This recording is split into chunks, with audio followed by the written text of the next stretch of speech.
लोकतंत्र का नाम है कुछ छंद सुनल जाए जो हम लोकतंत्र के स्थिति बा देश में। लोकतंत्र का नाम है कुछ छंद हम लिखले बानी, ओकर एक आध गो छंद देखल जाए कि कोहर तका खता कराहता रात दिन। शब्द संयोजन पर ध्यान दिया जाए कि कोहर तका खता कराहता रात दिन, पीटी हाथ गोर छपिटात बेसुमार बा।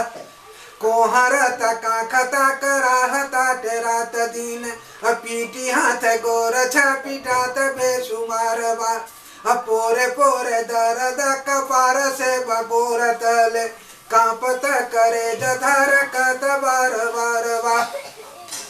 कि सुन लेख लागे अंग अंग जसल कवा से, रे सुहुर सुहुर कर दे तार तार बार। जाहे देखी तहे लोग गोल बानी बानी खार, कहे सब केहू लोक तंत्र ही बेमार बा।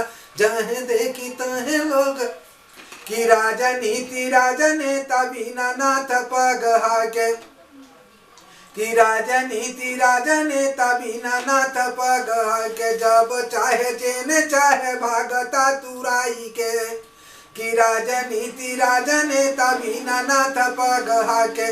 जब चाहे जेने चाहे भागता तुराई के,